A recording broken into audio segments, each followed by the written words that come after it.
प्यारे खुदा प्रभु यीशु मसीह, बहुत ज़्यादा धन्यवाद देते हैं प्यारे बाबा इस थर्सडे इवनिंग के लिए, इस मीटिंग के लिए, इस जगह के लिए, इस एक और अवसर के लिए, मौके के लिए प्रभु जी, जो आपने प्रभु जी इस भाग दौड़ में से निकाल करके आपके वचन के चौगेद आपकी उपस्थिति में एक बार फिर से आप आने का एक और अवसर प्रदान किया।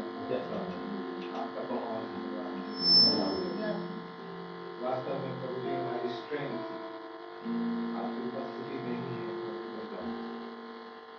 राइट थॉट्स, राइट इन्फ्लुएंस, सही किस्म के प्रभाव, सही विचार, सही मनोअवस्था, सब कुछ आपकी उपस्थिति में ही है।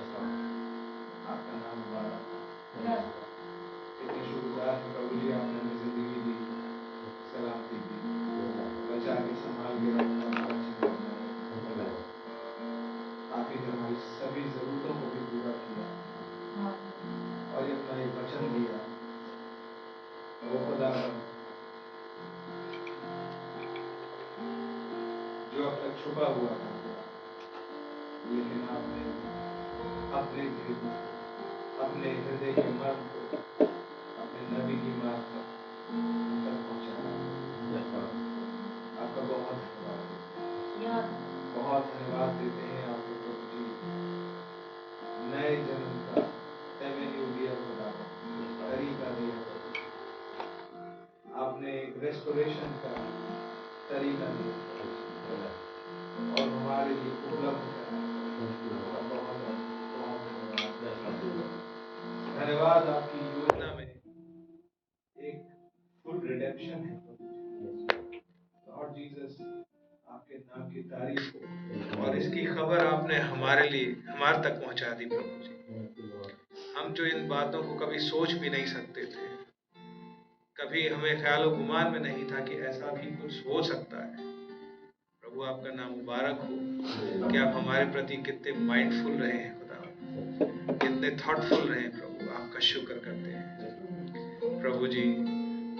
प्लीज आपके साथ जबकि यहाँ इकट्ठा होने का मौका मिला है, अपनी मानसिक शारीरिक अवस्था से ऊपर उठ करके आपके साथ कुछ दूर चलने, कुछ और ऊंचाई चढ़ने का फजल दे।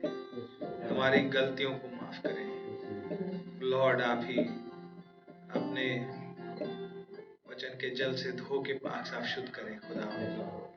अपने आत्मा से भरे प्रभु जी, एक रिफ्रेशिंग दें जबकि हम इंतजार करते हैं उस फाइनल रिवाइवल का प्रभु जी, लॉर्ड जीसस। और आपकी ओर ही निहारते हैं खुदा, मदद मांगते हैं, रहम मांगते हैं खुदा। आप ही हमें इस देह बदलाव के लिए तैयार करें। इस तीसरे निर्गमन में आप ही हमें फेल हो जाने से बचाएं खुदा, रास्ते में जंगल में ढेर हो जाने से बचाएं खुदा। आप ही हमें बचाए, संभाले ले चले प्रभु। अपनी संपूर्ण अकल समझ, सब चीज, हालात, परिस्थिति, सब कुछ आपकी हुजूरी सरेंडर करते हैं और आपकी ओर अपनी निगाहों को, अपने हाथों को सरेंडर में उठा के कहते हैं खुदा, आपके सिवा हमारे लिए अब कोई और तरीका है नहीं। ये लड़ाई हमारे बस के बाहर है, जबकि हम आपकी ही साइड पे होना चाहते हैं कि ये देह आपका मंदिर हो सके, ना कि मेरी समझ बूझ और अकल का खुदा, ना कि मेरी अपनी पसंद नापसंद का प्रभु। हमें से हर एक भाई बहन यही चाहता है खुदा, लेकिन प्रभु हम आपके लिए एक मंदिर नहीं बना पा रहे हैं और हमें आपके आत्मा की बहुत ज्यादा जरूरत है। प्लीज हमारी सहायता ताकि इस मंदिर, ये मंदिर बन के तैयार हो सके खुदा। इस आप ही प्रभु जी हमें अपने साथ यूनाइट कर लें ताकि आप इसमें आके रहें और अपनी ही इच्छा को पूरा करें। हमारी इच्छा हो मगरू और आप ही की इच्छा हो प्रधान प्रभु। लॉर्ड आपको एक सही रिसेप्शन, एक सही प्लेस, एक प्रधान पद मिले खुदा हमारे होल बीइंग के अंदर से खुदा, और आप ही की उपासना अर्चना हो खुदा, सर्वोस्थान आप ही के पास हो। प्लीज हमारी सहायता करें। अब आज शाम को प्रभु जी इस मीटिंग के अंदर आपको वर्शिप करने का अनुग्रह मांगते हैं। प्रभु जी हमारे पास कुछ अच्छा नहीं है, लेकिन हम प्रयास करते हैं खुदा कि आपके उपकारों को ना भूलें और याद कर करके आपको धन्यवाद देना चाहते हैं। और जब आप अपने वचन को यहाँ खोलें खुदा, तो हम उससे दिल की गहराई तक रिसीव करना चाहते हैं, इस उद्देश्य से खुदावंद की काश ऐसा हो सके कि वो हमारा जीवन बन जाए, हमारे अंदर से फलीभूत हो जाए, हमारे अंदर से कोई चिड़िया ना चुग ले जाए। ऐसा ना हो कि वो विश्वास के साथ हमारे हृदय में बैठ ना पाए कि कुछ फल ला पाए, वरन ऐसा हो कि वो फल लाए, बैठ सके, फलीभूत हो। और हमें अंश अंश करके बदल दीजिए। एक बार फिर से अपनी मूर्ताओं, बेवकूफियों, गलतियों के लिए रहम और क्षमा मांगते हैं। आप ही की ओर अपनी निगाह उठाते हैं प्रभु। आइए प्रभु जी, खुदावंद प्लीज अपनी उपस्थिति में उठा लीजिए और हमें से प्रत्येक के साथ हम कलम हुई हमारी दुआओं को, हमारे हृदय के डिजायर्स को आप ही सुन लीजिएगा प्रभु। हमारे बीमारों को चंगा कीजिए खुदा। यदि किसी भाई बहन के सामने कोई मुश्किल है, आप उसके लिए सहायता दीजिएगा खुदा, मदद कीजिएगा। अब आप ही आइए, टेक चार्ज लीजिए और आपको ही वर्शिप करने का फजल दीजिए यीशु मसीह के नाम में। ईद नंबर 38 मुबारक नौबत दुआ की, जब छोड़ के फिक्र मैं अपने बाप के पास हुजूर हुई, सब उनसे मांगू जो जरूर।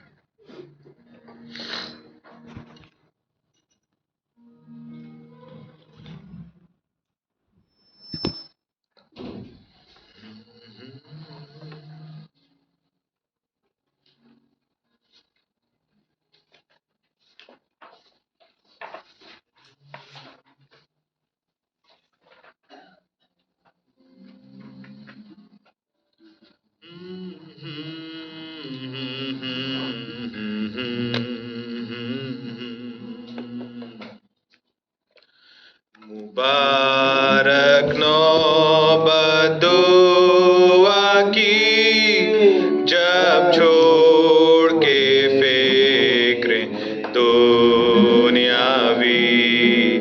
मैं अपने बाप के पाक हुजूर सबों से मांगू जो जरूर। दुआ से दुख और गम किया,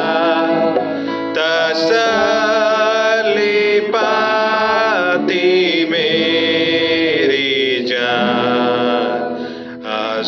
आज़माइश से मैं भागता हूँ, जब दुआ करके जाता हूँ।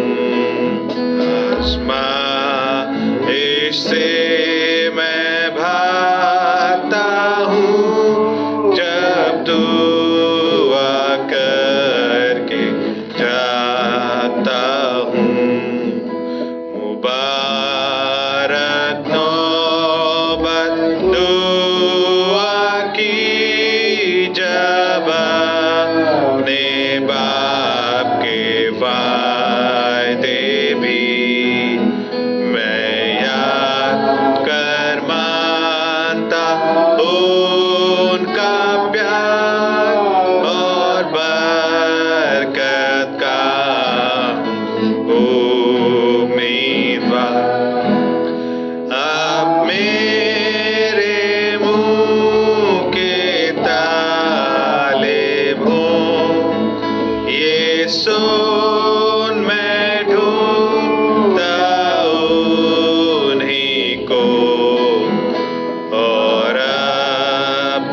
सदा उनके रूबरू होशा मैं होऊंगा हूबहू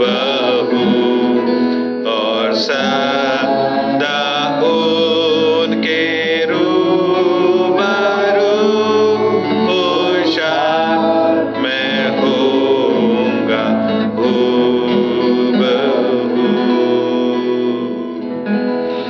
आमीन। एक विशेष प्रार्थना रखवाई गई है कलीसिया के सामने, और आप जानते हैं प्रशांत को, मेरा छोटा भाई है, बरेली में था, यहीं उसका बपतिस्मा हुआ है, अब यूएस में है। जानते हैं आप लोग? कितने लोग जानते हैं? God bless you. उसको खुदावंद ने एक छोटा बेटा दिया, शायद पिछले ही साल, कुछ महीनों का ही है शायद। वो इस समय इमरजेंसी में भर्ती किया गया है वहाँ पे, और उसकी हालत क्रिटिकल है, छोटे बच्चे की। 105 106 बुखार चल रहा है, जो भी है, और उतर नहीं रहा है। लंग्स पे अफेक्ट है, किसी किस्म की कोई प्रॉब्लम है, लंग्स में इन्फेक्शन है, इतना मुझे पता चला है। तो हम लोग उसके लिए दुआ करने के लिए हमसे रिक्वेस्ट की गई है कि हम कर सकते हैं। ठीक है, तो उधर रख लेंगे, कोई बात नहीं है। ठीक है, फिर आइए तो ओनली बिलीव गाते हैं। नाम क्या है? नाम मुझे भी नहीं पता है, मेरे ध्यान से उतर रहा है एक्चुअली, बताया तो था उसे।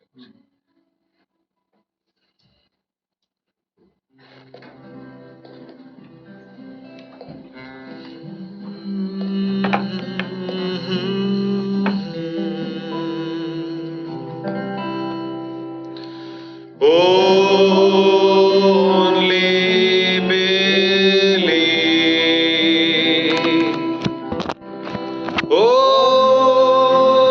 only believe, all things are possible. Only believe, my Lord, I believe, my Lord, I believe that all things are possible. My Lord, I believe. My Jesus is here. My Jesus is here, and all things are possible, for my Jesus is here. Pastor, my Jesus is here. My Jesus is here. Now all things are possible. My Jesus is here.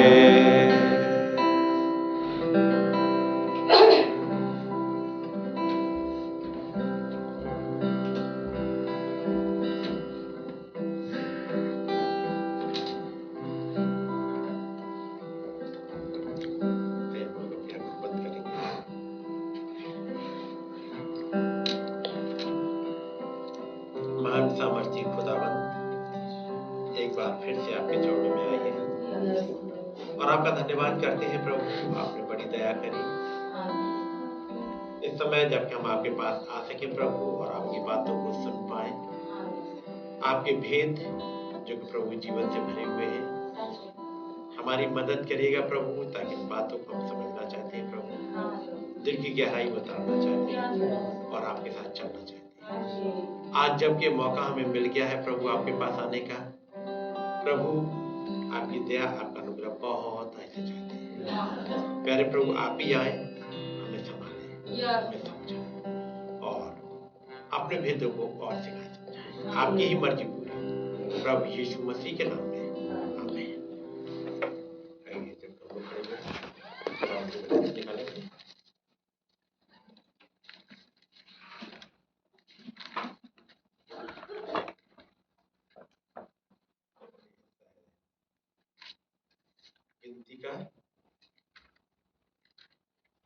गिनती और 26 अध्याय।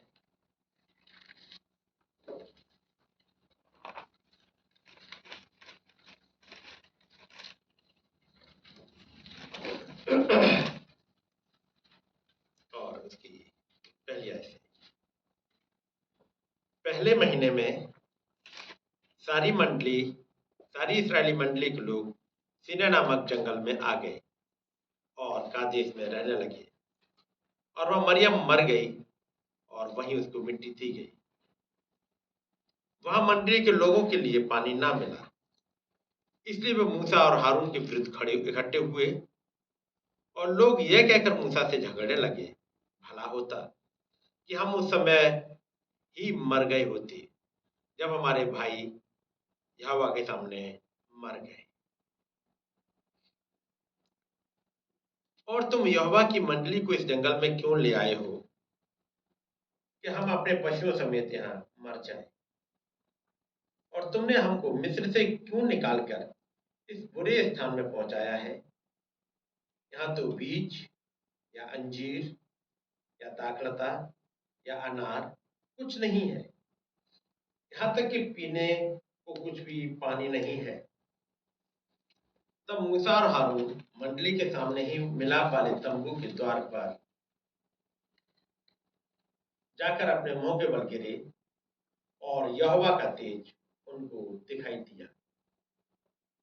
तब यहोवा ने मूसा से कहा, उस लाठी को ले और तू अपने भाई हारून समेत मंडली को इकट्ठा करके उनके देखते उस चट्टान से बातें कर, तब वो अपना जल देगी।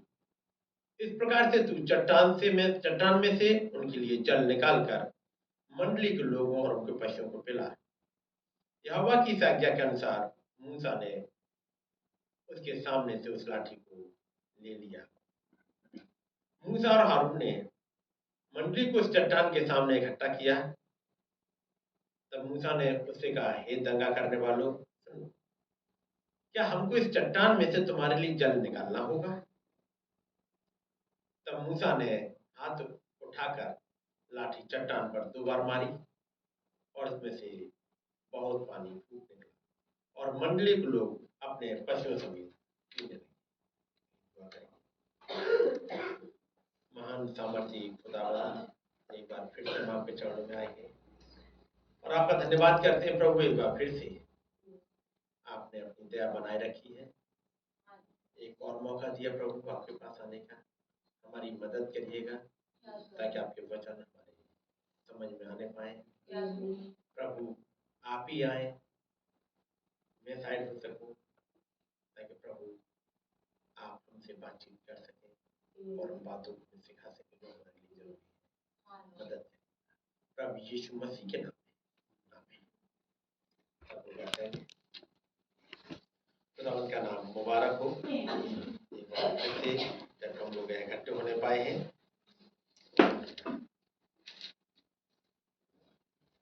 जबकि वचन का हिस्सा हमने पढ़ा है गिनती में से, और एक समय ऐसा आ गया है, पहले ऐसे पढ़िएगा भाई। पहले महीने में सारी इस्राएली मंडली के लोग सीनै नामक जंगल में आ गए और कादेश में रहने लगे। और वहां मरियम मर गई और वहीं उसको मिट्टी दी गई। वहां मंडली के लोगों के लिए पानी ना मिला, इसलिए वे मूसा और हारून के विरुद्ध इकट्ठे हुए और लोग ये कहकर मूसा से झगड़ने लगे, भला होता कि हम उस समय ही मर गए होते जब हमारे भाई यहोवा के सामने मर गए। अब यहाँ पर क्या कहते हैं, लोग यह कहकर मूसा से झगड़ने लगे, भला होता है कि हम उस समय ही मर गए होते जब हमारे भाई यहोवा के सामने मर गए। अब ये वाले कौन से भाई हैं, इसके लिए जरा हमें पीछे चलना पड़ेगा, थोड़े से पीछे, और कुछ कुछ घटनाएं हैं, जरा एक बार उन घटनाओं को देखेंगे और हम आते हैं अध्याय 13 पे इसी का।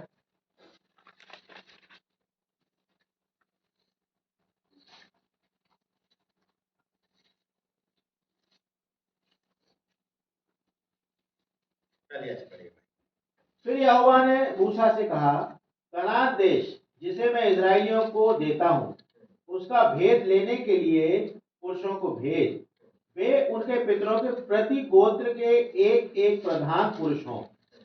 यहोवा से आज्ञा पाकर मूसा ने ऐसे पुरुषों को पारान जंगल में भेज दिया जो सब के सब इजराइलियों के प्रधान थे। उनके नाम ये हैं, रूबेन के गोत्र में से जक्कूर का पुत्र शमू, शिमोन के गोत्र में से होरी का पुत्र सापात, यहूदा के गोत्र में से यपुन्ने का पुत्र कालेब, इस्साकार के गोत्र में से योसेफ का पुत्र। और आगे बढ़ते चलिएगा और आ जाइएगा 22 में ऐसे। वे दक्षिण देश होकर चले और हेब्रोन तक गए। वहां अहीमन, शेशे और तलमै नामक अनाक वंशी रहते थे। हेब्रोन मिस्र के सुवन से 7 वर्ष पहले बसाया गया था। अब यहाँ पर ये इजरायली 12 लोग निकल के गए एक भेद लेने के लिए। इन्हीं भेद लेने वालों में यहोशू और कालेब भी है कि नहीं। और भेद लेके आए, 40 दिन तक घूमते रहे और उन्होंने देख लिया कि जमीन कैसी है, लोग कैसे हैं, कैसे रहते हैं, वहाँ फसल कैसी है, और सब कुछ करके अब वो वहां से चल दिए आगे 23 है। तब वे एशकोल नामक नाले तक गए और वहां से एक डाली दाखों के गुच्छे समेत तोड़ ली और 2 मनुष्य उसे एक लाठी पर लटकाए हुए उठा ले चले गए और वे अनारों और अंजीरों में से भी कुछ कुछ ले आए। इजरायली वहां से दाखों का गुच्छा तोड़ ले आए थे, इस कारण उस स्थान का नाम एशकोल नाला रखा गया। 40 दिन के बाद वे उस देश का भेद लेकर लौट आए। अब ये घूमते घूमते 40 दिन इनको लग गए।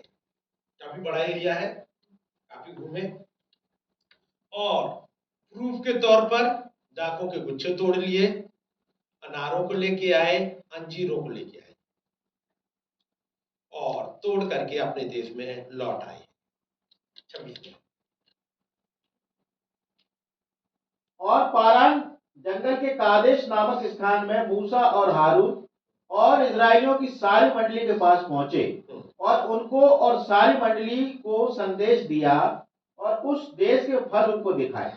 अब यहाँ पर आए, अब उन्होंने उस देश का भेद लोगों को बताया, है ना, दिखाया, उनको और सारी मंडली को संदेशा दिया और उस देश के फल उनको दिखाए। उन्होंने मूसा से यह कहकर वर्णन किया, जिस देश में तुमने हमको भेजा था उसमें हम गए,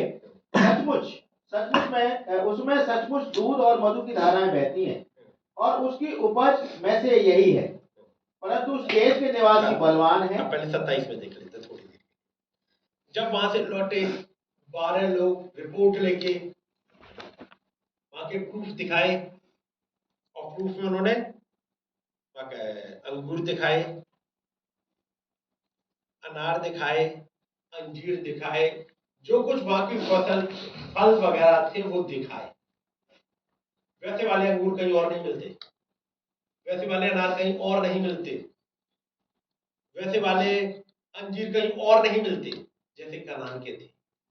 क्योंकि कनान देश के बारे में पढ़ोगे तो लिखा हुआ है उस जगह की खुदावंत को सुधि रहती है, पढ़ा है ना, उस जगह की खुदाबंद की निगाहें कंटिन्यू जमीन पर लगी रहती हैं, और आजकल से नहीं, खुदाबंद की निगाहें की लंबे समय से लगी आ रही हैं।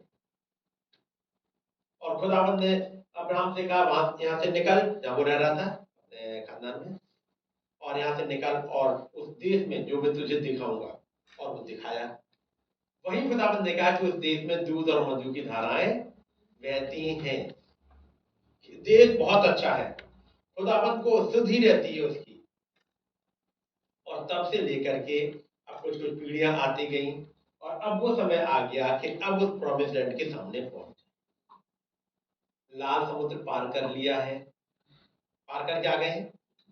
एक समय, बहुत ज्यादा टाइम नहीं, शायद 3-4 महीने ऐसे ही कुछ हुए हैं, जब शायद हो सकता है कि इसमें पहले अध्याय में यहाँ पर नहीं, कहीं आपको मिल जाएगा, लगभग 3 महीने यहाँ पर हुए थे।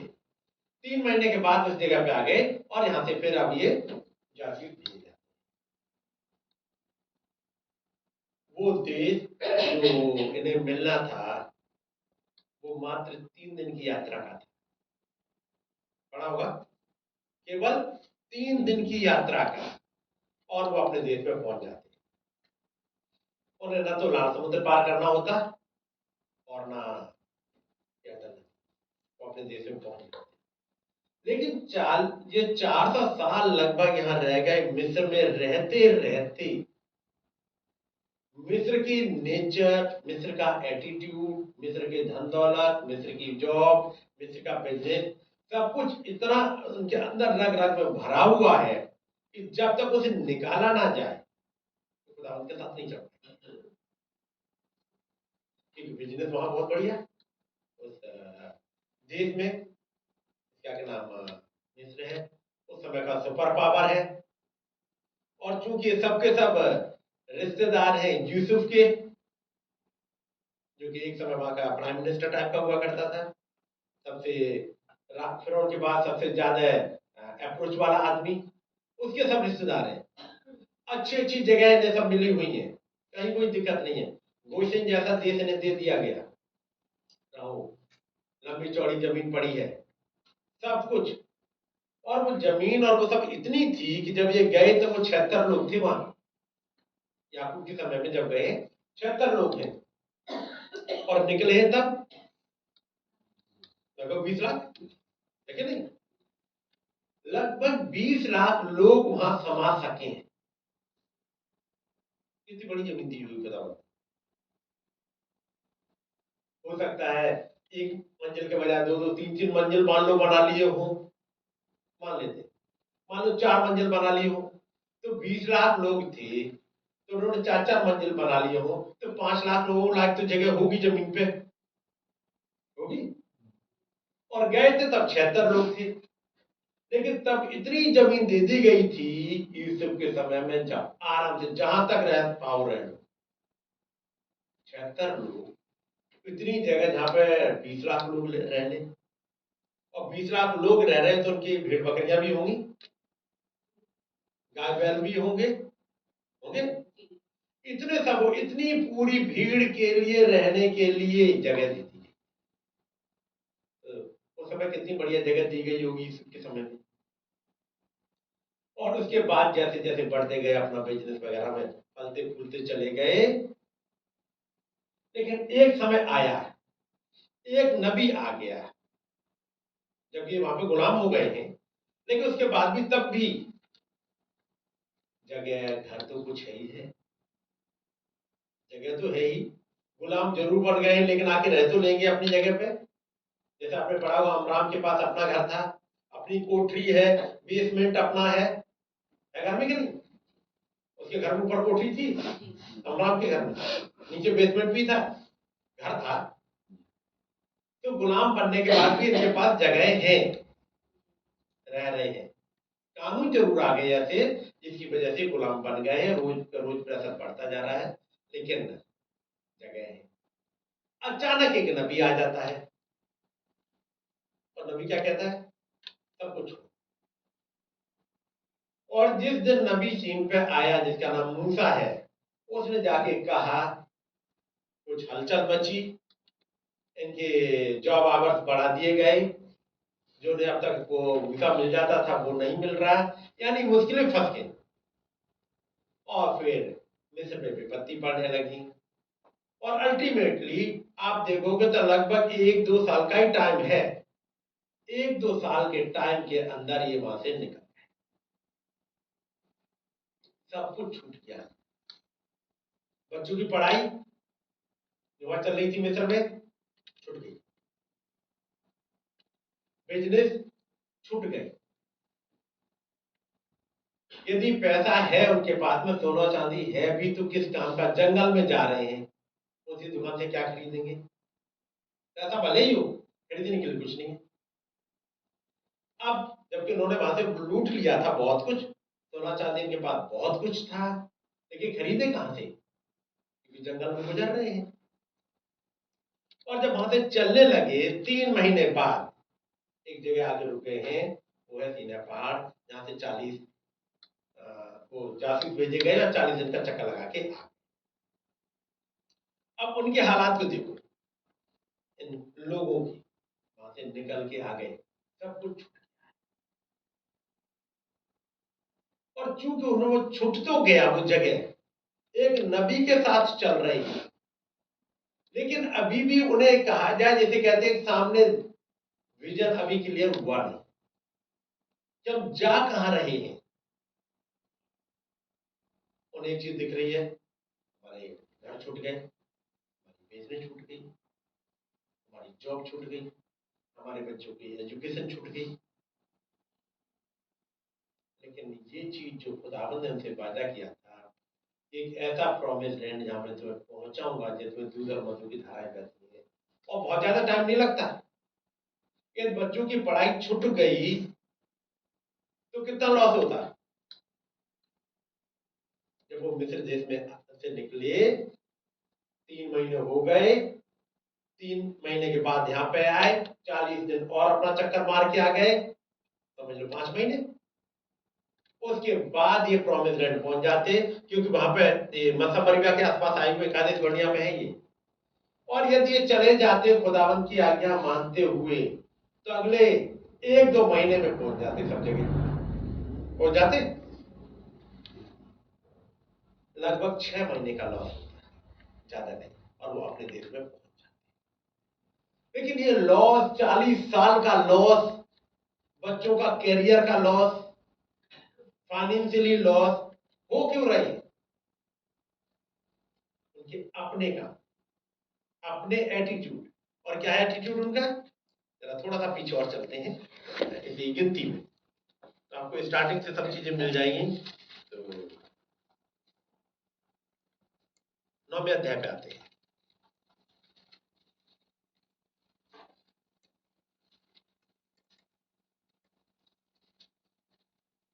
पहली आयत से, इजराइलियों के मिस्र देश से निकलने के दूसरे वर्ष के पहले महीने में यहोवा ने सीने के जंगल में मूसा से कहा, इजरायली फसह नामक पर्व को उनके नियत समय पर मनाया करें। अब ये पर्व मनाएंगे। चलिए आगे चलते चलते हैं, और 15वीं आयत से, जिस दिन निवास जो साक्षी का तंबू भी कहलाता है खड़ा किया गया, उस दिन बादल उस पर छा गया। अब एक दिन था, अब बादल भी आ गया और बादल वहां पर छा गया। आगे, और संध्या को वो निवास पर आग सा दिखाई दिया और भोर तक दिखाई देता रहा। यहाँ पर ये बादल आया, बादल के साथ में आग भी आई, एक रोशनी भी आई। बादल है और बादल के बाद में रोशनी भी आई, वो सांझ के समय, और वो दिखाई देता रहा। और आगे को 16वीं आयत से, नित्य ऐसा ही हुआ करता था, अर्थात दिन को बादल रहता, छाया रहता, और रात को आग दिखाई देती। और अब ये चिन्ह उनके लिए एक ऐसा चिन्ह बन गया, जब सुबह उठेंगे उन्हें वो चिन्ह दिखाई देगा, रात में जगेंगे वो चिन्ह दिखाई देगा, दिखेगा ना? रात में आग के खंभे के रूप में, दिन में बादल के खंभे। ये अब चिन्ह उनके लिए एक बड़ा इंपॉर्टेंट बन गया। और इस चिन्ह के साथ साथ जैसे जैसे ये चिन्ह कहेगा वैसे वैसे मूव करेंगे। आगे बढ़ते चलिए भाई। और जब जब वो बादल तंबू पर से उठ जाता, तब इजरायली प्रस्थान करते थे, और जिस स्थान पर बादल ठहर जाता वहीं इजरायली अपने डेरे खड़े करते थे। कैसी बेदारी रही होगी इन लोगों की।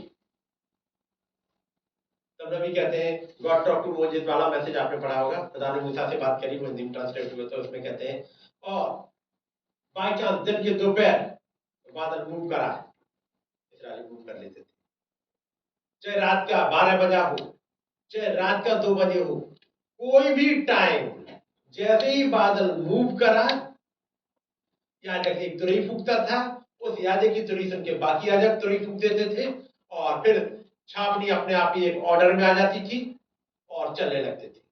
उन्हें मालूम था अपना ऑर्डर, तब से आगे किसको जाना है, किसका झंडा आगे चलेगा, अपना एक ऑर्डर बनाए और चल दिए, और देखते रहते थे ये बादल कहां कहां जा रहा है। रात में मूव कर रहे, आग का खंभा, उस खंभे को देखते हुए चले आ रहे हैं। अब उनका मूवमेंट उस बादल के खंभे या आग के खंभे के सहारे हो रहा है। कैसी बेदारी हो रही होगी, है ना? एक बेदारी का नहीं, वो कहेगा हम अपनी मर्जी से नहीं चलते, जैसा हमें क्लाउड दिखाई हम वैसे चलेंगे, जैसा वो आग का खंभा हमें गाइड करे हम वैसे चलेंगे, और वैसे ही चलते जा रहे हैं। निकल के आए, क्योंकि उन्होंने अभी अभी तो काम देखे हैं, उन्होंने देखा कैसे मिस्र से निकल के आए हैं, उन्होंने देखा कैसे लाल समुद्र फटा है, ये सब देखते हुए अब एक बेदारी में होते हुए चले जा रहे हैं। और आग का खंभा ऐसा नहीं है, कभी कभी उनको दिखाई देता हो, कभी कभी गाइड करता हो। ये 16 एक बार फिर से पढ़ना। नित्य ऐसा ही हुआ करता था, अर्थात दिन को बादल छाया रहता और रात को आग दिखाई देती थी। अब ये रोजाना का काम हो गया। क्या था वो? बादल, आग का खंभा, इनकी निगाहें, इनके दिमाग सब ट्यून्ड है उस मूवमेंट के अकॉर्डिंग। एक बड़ी ही बेदारी से जहां लेके जाए आग का खंभा, जैसे लेके जाए, जैसे हालात से गुजारे, वैसे में चलने को तैयार है, चले जा रहे हैं आगे। और जब जब वो बादल तंबू पर से उठ जाता तब इजरायली प्रस्थान करते थे, और जिस स्थान पर बादल ठहर जाता वहीं इजरायली अपने डेरे खड़े करते थे। आगे यहोवा की आज्ञा से इजरायली प्रस्थान करते थे, और यहोवा ही की आज्ञा से वे डेरे खड़े भी करते थे, और जितने दिन तक वो बादल निवास पर ठहरा रहता उतने दिन तक वे डेरे डाले पड़े रहते थे। ये एक ऐसी प्रजा है जिसको खुदाबंद लीड कर रहे हैं, और लिखा है यहोवा की आज्ञा से इस्राएली प्रस्थान करते थे। हर मूवमेंट खुदा को पहले, खुदा की आज्ञा ढूंढेंगे पहले, जैसे खुदाबंद कहे वैसे आगे बढ़ेंगे। यहोवा की आज्ञा से इस्राएली प्रस्थान करते थे, और यहोवा की ही आज्ञा से वे डेरे भी खड़े करते थे। खुदाबंद ने कहा यहाँ पर डेरा, खुदाबंद ने कहा उठ के चलो, और तब उस मैसेज को पढ़िएगा फिर से एक बार, गॉड टॉक टू मोजेस उसने वाले पैरा को दिन हो गया। उनका हर एक एक्शन इस खुदाबंद की आज्ञा पे था, और उनके पास एक नबी है जिसका नाम मूसा है। जैसा मूसा उन्हें आज्ञा देता जाए वैसे ही करते जाते हैं। आगे 19। जब बादल बहुत दिन निवास पर छाया रहता तब भी इजरायली यहोवा की आज्ञा मानते और प्रस्थान नहीं करते थे। और जब बादल बहुत दिन निवास पे एक जगह ही बहुत दिन रोक दिया, हो सकता महीना भर रुक गई, कोई प्रॉब्लम नहीं। 10 दिन रुके, कोई दिक्कत नहीं। एक ही दिन रुके, कोई दिक्कत नहीं। आज सामान रख पाए, अगले दिन बादल ने कह दिया चलो, चल दिए। अगली बार सोच रहे हैं हो सकता है सामान मत खोलो, कि हो सकता है कि पता नहीं कब चलना पड़ जाए, सामान अभी बंद रहने दो। लेकिन 1 महीना तक अब सामान खुला ही नहीं, लेकिन बादल नहीं जाने को क्या। 1 महीने बाद जैसे उन्होंने अपना सामान खोल के सब सेट करने का, लगता है खुदावंत की मर्जी यही है, अब यहीं पर थोड़े देर रुकते हैं, और बस सामान खोल के सब सेट कर पाए। अचानक तुरही बज गई, सामान सब सेट कर पाए, 1 महीने से नहीं खोले, एक अचानक सामान सेट कर पाया। तब अपने तबू भैया अब लगता है खुदावंत की मर्जी है, यहीं पे हम कुछ रहे और सब कुछ ठीक है। अचानक रात में 2 बजे तुरही बजी। हो सकता है पूरे दिन अपना मन्ना बटोरे थे सुबह से बस खा पी कर उनका आ सामान सेट कर लेते, पूरा सामान सेट कर लेते। अचानक से रात के 2 बजे, क्योंकि पूरे दिन तो काम कर करके थक गए, सामान सारा सेट करके फिट हो गए। उसी रात को 2 बजे बज गया, वो तो रही, उठो सामान पैक करो। अजीब खुदाबंद है। बस अब तक अरे चलना था तो एक दिन पहले ही कह देते, अब तक नहीं। जब हमने सब सामान खोल लिया, सब कुछ सेट कर, तब कहते चलो ठीक है अब ये हम बंद रखेंगे। ठीक है रखो बंद, कितने दिन रखो। जब बंद है सामान तब कुछ नहीं कर रहे। जैसे ही सामान खोला, खुदाबंद ने कुछ सिखाते हुए ट्रेनिंग में चल रहे हैं, चलना कैसे है कि नहीं। फिर से पढ़ना भाई 19 में आए। जब बादल बहुत दिन निवास पर छाया रहता, तब भी इस्राएली यहोवा की आज्ञा मानते और प्रस्थान नहीं करते थे। तब भी इस्राएली यहोवा की आज्ञा मानते और प्रस्थान नहीं करते। ऐसा लगभग 1 साल हो चुका है। ऐसे ही चलेगा बिल्कुल एक बेदारी के साथ। जाके यदि इस्राएली पूछेंगे मूसा, दादा मूसा ये बताओ क्या करे, सामान को हो गया 1 महीना बांधे हुए, क्या करे, खोल ले। कुछ तो आइडिया आपको लगेगा। कोई आइडिया नहीं, हमें खुद नहीं पता होता, हम आपको क्या बताएं। क्या इसे भाई बहनों को पता था कि घर जाना है, कौन सा प्लान कब करना है। साथ वालों ने प्लान पूरा कर दिया है, मैनेजर से पूरा कर दिया प्लान। अचानक उन्होंने उठाया नहीं, ये कैंसिल कर दो। पूछो भाई ब्रैंडन से, भाई ब्रैंडन ये कैंसिल क्यों कर दिया। अरे आप उनसे पूछो, इस वाली चिट्ठी पे मुझे वो मिल ही नहीं रही है भाई, मैं क्या करूं। मुझे तो वो बादल का खंभा या आग का खंभा मुझे गाइड करे तब मैं मूव करूं। जब बादल बहुत दिन निवास पर छाया रहता, तब भी इस्राएली यहोवा की आज्ञा मानते और प्रस्थान नहीं करते थे। और कोई पड़ोस में रहने वाला, मतलब जहां इस्राएलियों का कैंप है उसके बगल में कोई रहने वाला पूछे, ब्रदर आप यहाँ कब तक रुकोगे, आप तो हमने सुना है कि जब चाहो तब डेरे उखाड़ के चल देते हो, इस बार कम से कम 2 महीने हो गए, फिर ठीक हो, कब जाओगे। भाई मुझे, हम लोग ऐसे हैं जिनकी अपनी मर्जी कुछ होती नहीं है, चाहे दिन हो चाहे रात हो, हमारी मर्जी है ही नहीं। मर्जी है तो उनकी है, जो जहां से वो जब चला दे तभी चल देंगे। कैसे अजीब लोग, कोई प्लानिंग नहीं बनती तुम्हारी जिंदगी की, कब कहाँ क्या कहाँ रुकेंगे, कहाँ पानी पिएंगे, क्या खाएंगे। हमारी प्लानिंग कुछ होती नहीं, जो कुछ है उस महान खुदावंत की, वो जैसा कह दे। लोग कहेंगे तुम तभी तो सेटल नहीं पाते हो, ऐसे घूमते रहते हो आवारों की तरह। हम लोग को देखो, हमारे पास यहाँ पक्के मकान है, तुम तो अपने तंबू में रह रहे हो। इस्राएलियों को खुदावंद एक चीज याद लाएंगे, एक बात याद रखना, हम में से हर एक यहाँ पर मुसाफिर। अपने पूर्वज इब्राहिम को याद रखना, कब चलना हो जाएगा नहीं पता। मैं ये नहीं कह रहा यहाँ मत मकान बनवा, यहाँ बच्चों को नहीं पढ़वाओ, बात ये नहीं कह रहा। मेरा कहने का मतलब, जो वो खुदाबंद कब कह दे चलने को, किधर चलने को कह दे, उनकी आवाज सुनने के लिए सिस्टम, क्योंकि वो बादल जैसे ही मूव करा और जिस डायरेक्शन में मूव करा वो अच्छी तरह से देख लेना है।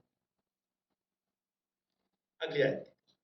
कभी कभी वो बादल थोड़े ही दिन तक निवास पर रहता, और तब भी वे यहोवा की आज्ञा से डेरे डाले पड़े रहते थे, और फिर यहोवा की आज्ञा ही से वो प्रस्थान करते थे। दोनों कंडीशन बताई 19वें आयत में। जब बादल बहुत दिन निवास पर छाया रहता, तब भी इस्राएली यहोवा की आज्ञा मानते और प्रस्थान नहीं करते थे। कभी कभी वो बादल थोड़े ही दिन तक निवास पर रहता है, और तब भी वे यहोवा की आज्ञा से डेरे डाले पड़े रहते थे, और फिर यहोवा की आज्ञा से ही वो प्रस्थान करते थे। ये ऐसी वाली मंडली थी, एक समय ऐसी बेदारी थी इसमें। आगे पढ़ते जाओ 2-3 आयतें। और कभी कभी बादल केवल संध्या से भोर तक रहता, और जब वो भोर को उड़ जाता उठ जाता था तब वे प्रस्थान करते थे, और यदि वो रात दिन बराबर रहता तो जब बादल उठ जाता तब ही वे प्रस्थान करते थे। कभी कभी क्या होता है, कभी कभी बादल केवल संध्या से भोर तक, सांझ को आए, हमने कहा जरूरी का जरूरत का सामान तो निकाल लो भाई, अब जरा खुल लेते, क्योंकि आज आके बादल रुक गया, अब कम से कम हफ्ता भर तो रुकेंगे ही। सवेरे सवेरे बादल पे चलते हैं, क्योंकि उस बादल को मालूम है इन इस्राएलियों की सेफ्टी कहाँ है, रुकना कहाँ है, इनको ट्रेनिंग कैसी देनी है, क्या क्या करना है। ये यदि चीज समझ में आ गई तो जाकर के वो प्रॉमिस लैंड में टिक जाए, अपने लिए मौत नहीं होना, बस ये उस खुदावंत की आज्ञा मानना सीख गए। 21 में आए, और कभी कभी बादल केवल संध्या से भोर तक रहता, और जब वो भोर को उठ जाता था तब वे प्रस्थान करते थे, और यदि वो रात दिन बराबर रहता तो क्या करते थे वो।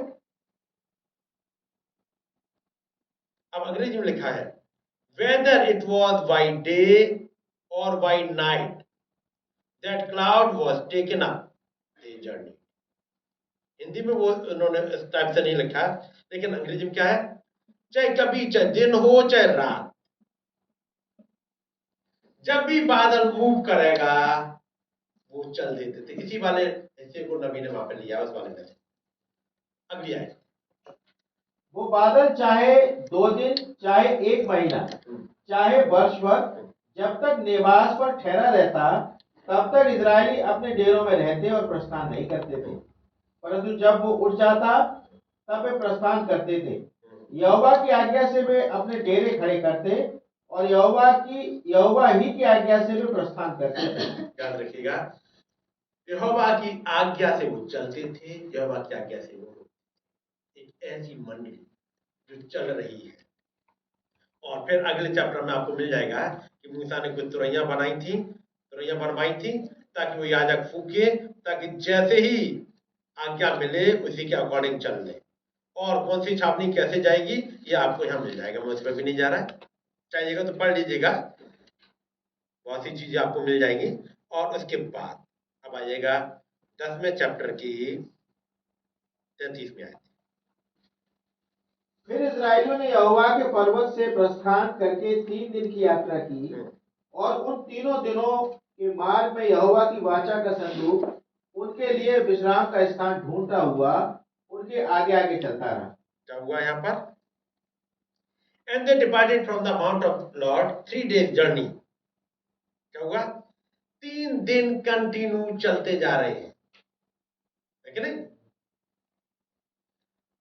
And they departed from the mount of the Lord 3 days journey, and the ark of the covenant of the Lord went before them in the 3 days journey to search out a resting place for them.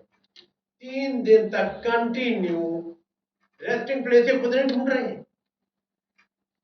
Resting place वो खुदाबंद का दूत जो कि बादल के रूप में या कभी आग के खंभे के रूप में दिखाई दे रहा है, वो ढूंढ रहा है। ये इजरायली ही 3 दिन कंटिन्यू नहीं चल रहे हैं, याद रखिएगा, कंटिन्यू वो भी चल रहा है दूत, ताकि उनको ऐसी जगह पहुंचाए जहां ने पानी मिल जाए, जहां ने खाने को मिल जाए, जहां प्रॉपर रेस्ट मिल जाए, जहां दुश्मनों का अटैक ना हो, जहां मुश्किलें ना हो। ये रेस्टिंग प्लेस ढूंढ रहा है। ये तो लिखा है अंग्रेजी में, इंग्लिश में लिखा है to search out a resting place for them. और ये आग का खंबा या बादल का खंबा, ये क्लाउड केवल उन्हीं इस्राएलियों के लिए नहीं, मेरे और आपके लिए कंटिन्यू रेस्टिंग प्लेस ढूंढता है। उन सेवकाइयों में आते हुए जिनको आप संडे ट्यूजडे सुन रहे होते हो, कभी वो चाहे जाकर के साउथ में जाके मीटिंग ले, चाहे कहीं ले, या जो सेवकाइयां खुदावंद ने रखी हैं ऑल ओवर वर्ल्ड, ऐसी सेवकाइयां जिनको खुदावंद ने विंडिकेट करा है, जिनके साथ में आग का खंबा या बादल का खंबा चल रहा है। अब लोगों के लिए रेस्टिंग प्लेस ढूंढे तो रेस्टिंग प्लेस बताएगा भी तो है ना। रेस्टिंग प्लेस कोई जगह नहीं है अब ये वाली, बल्कि रेस्टिंग प्लेस क्या है, हमारी थियोफनी, ताकि हमें रेस्ट मिल जाए, यहाँ पे ना बीमारी आए ना कुछ और आए। एक रेस्टिंग प्लेस कौन ढूंढ रहा है, ये बादल का cloud, वो एंजल ऑफ द लॉर्ड आज भी ढूंढ रहे हैं मेरे और आपके लिए रेस्टिंग प्लेस। तभी कहते हैं अभी यहाँ पे रुको, इस वाले मैसेज पे 2 महीने रुके पड़े, स्पोकन वर्ड पे एक लंबे समय तक रुके, अभी यही रुक जाओ, डेरा यही डाल दो, है कि नहीं। ट्यूजडे को डेरा डाल दिया, श्रीमानो नहीं वो संडे को डाला है, श्रीमानो क्या है वो समय है, कितने दिनों से, लगभग 2-3 महीने तो हो गए होंगे, 2-3 महीने से डेरा पड़ा हुआ, श्रीमानो क्या है वो समय है, इस संडे वहां से डेरा उठा। जब वो भाई कह रहा मैं अच्छा आज खत्म कर दूंगा, आज खत्म कर दूंगा, यही कहा था। और वो चाह रहे थे उसके अकॉर्डिंग उन्हें दिसंबर में खत्म कर देना चाहिए, और ये सोच के आए थे कि नए साल में दूसरा कोई मैसेज उठाएंगे, अभी दिसंबर में खत्म होने बस 1 वीक के खत्म, अगले संडे खत्म कर देंगे, और संडे संडे चलते हुए जाकर के इस संडे जाके, और डेली चीज अभी भी छोड़ी उन्होंने, उनका ये वाला पॉइंट था, यहाँ पर इस वाले पॉइंट को समझाना था, सुना होगा पिछले दिनों, ये वाला पॉइंट था, ये समझाना था, बहुत तेजी से मैं निकल सकता था, लेकिन अब वो क्लाउड कैसे चलता है, क्या है खुदावंद की मर्जी, क्या ये ढेर सारी चीजें उन्होंने समझी, रुके एक जगह, एक वो लाइन जिसपे मैं और आप नहीं समझ पाते, तो ये आपका खंबा एक जगह पे वहां रुक क्यों रहा था इतने दिनों से, कुछ था वहां, कुछ थे प्लेस जहां पे वो रोक रहा है, 1 महीने का मतलब है 1 महीने रुके हो, यहाँ पे कोई ढूंढो, यहाँ पे वो एक दिन रात को रुका, सवेरे चल दिया, उन्होंने कहा यहाँ पे तुम्हारे लिए नहीं है, ये जगह नहीं तुम्हारे लिए, एक जगह रुको, 1 महीने का यहाँ पे रुको, यहाँ पे श्रीमानो क्या है वो समय है, तो वो 3 महीने रुका, कारण या कुछ ऐसा है या जब फिर वो क्या कह रहे हैं, छिपा हुआ है उन दर्शनों में, उन सपनों में, उन घटनाओं में। श्रीमानो क्या है वो समय है, क्योंकि यही जाके जुड़ता है 7 मोहरों से, उन कुछ घटनाओं से, 7वीं मोहर से, वो घटनाएं जो आपने इतने दिनों में सुनी होंगी, कुछ है इस पर को। फिर अगली बात, spoken word is the original gift, लगभग एक लंबा समय से रुके, कई बार वो भाई एक मैसेज उठाते, एक मैसेज उठाया 1 दिन में, उन्होंने उठाया खट खट खट पूरा 1 दिन में एक मैसेज पूरा खत्म, आगे चलो, देखा होगा आपने, है ना। अचानक से बीच में कोई दूसरा मैसेज आया, भाई वो उसको लेना था, लेकिन मैंने सोचा चलो इस वाले, आज मैं इस वाले उसको छोड़ दिया आज। ये बादल का खंबा या आग का खंबा कभी रुकता है, कभी 2 महीने, 3 महीने, 1 महीने, कभी 1 दिन रुकता है। और कर क्या रहे हैं, searching for our resting place. हमारा आपका रेस्टिंग प्लेस क्या है, तो कहीं पे वो 3 महीने रुक जाते हैं, कहीं पे 2 महीने रुक जाते हैं। आप बैठ के सोचो अच्छा तो 10 दिन हो गए, अब तो आगे बढ़ जाओ, तो कहते बढ़ इसलिए नहीं रहो, तुम्हारे लिए रेस्टिंग प्लेस, तुम्हारा हिस्सा इसी में कहीं है, तुम्हारा रेस्टिंग फेथ तुम्हारा यही है कहीं पे, यहाँ पर रेस्टिंग फेथ की कोई एक कड़ी मिल जाएगी।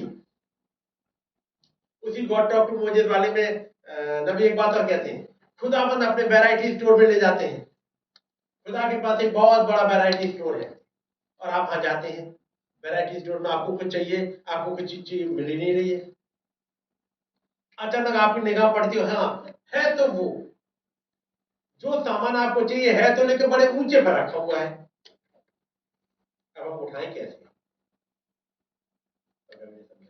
याद रखिएगा वहीं पे कहीं एक सीढ़ी भी होगी जो आपको वहां तक पहुंचाएगी, लेकिन वो कैसे मिलेगी, आप सामान को इधर उधर हटाइए, खोजिए, मतलब खोजिए, थोड़ी देर रुकिए, क्योंकि सामान आपको दिख गया यहाँ पे है, यहाँ पे है, लेकिन हमें चाहिए यही सामान, हमारी जरूरत क्या है, पहुंचे कैसे, अगर होगा ही नहीं। Spoken word is the original seed में कहीं आपका रैप्चरिंग फेथ है तो सीढ़ी भी वही होगी, कुछ दिन रुकना पड़ेगा। श्रीमानो क्या है, वो समय में सीढ़ी वहीं कहीं होगी पड़ी हुई।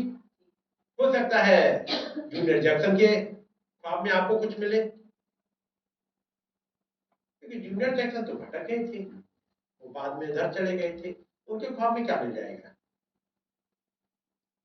हो सकता है जब आप गहराई से पढ़ो तब आपको समझ में आ जाए यही तो प्लेस है जो कहा गया और मैं नहीं कर रहा हूं, मैं नहीं कर रही हूं। कहा गया था यहाँ देखते रहना, कहा गया था कि ये करना, मैं कराचियों से देख रहा हूं दूसरी तरफ को। क्या देख रहा हूं, भाई ब्रैनम कहां जा रहे हैं, भाई ब्रैनम कुछ कह रहे हैं, बजाय उधर देखने के कहां देख रहे हैं कि भाई ब्रैनम कहां, ये क्या कर रहे हैं, इनकी लाइफ कैसी है, ये कहां छिप गए, ये कितनी दूर चले गए।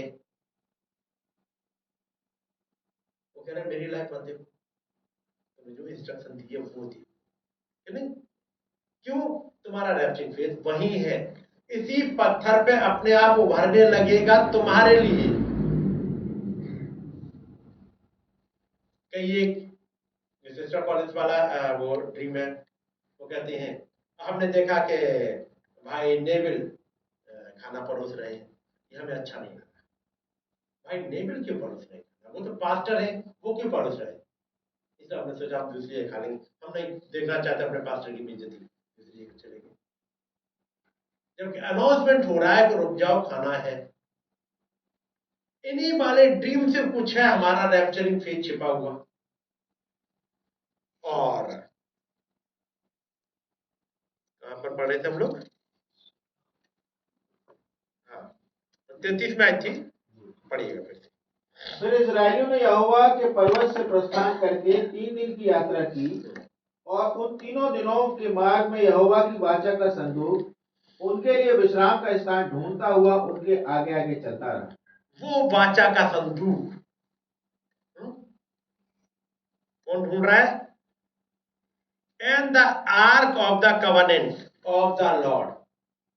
संदूक कैसे ढूंढ रहा होगा भाई, यार वाचा का दूत ढूंढ रहा था, कौन ढूंढ रहा है, उन 3 दिनों के मार्ग में यहोवा की वाचा का संदूक उनके लिए विश्राम का स्थान ढूंढता हुआ उनके आगे आगे चलता रहा। संदूक अपने आप चल रहा है क्या,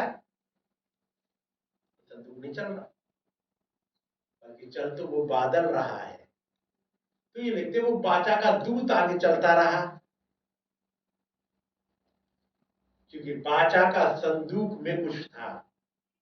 वाचा के संदूक में था क्या क्या, पॉइंट आपको पता है, तो हारून की छड़ी और वो 2 पट्टियां, उन तीनों चीजों के मतलब क्या है बहुत समझोगे।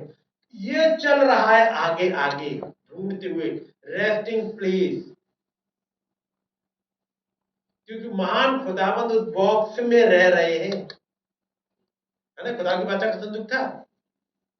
अब वो लकड़ियों का बना हुआ वाचा का संदूक है, जिसके ऊपर सोना मढ़ दिया गया। संदूक में कुछ खासियत थी नहीं, वो तो सिंपल लकड़ी ही थी, लेकिन बस एक काम जरूर किया गया, उसके ऊपर सोना मढ़ दिया गया। ये इंसान भी हमारी तरह ही है और वो इंसान भी हमारी तरह ही, दुख सुख भोगी मनुष्य, लेकिन खुदाबंद ने अपना सोना मढ़ दिया इन पे।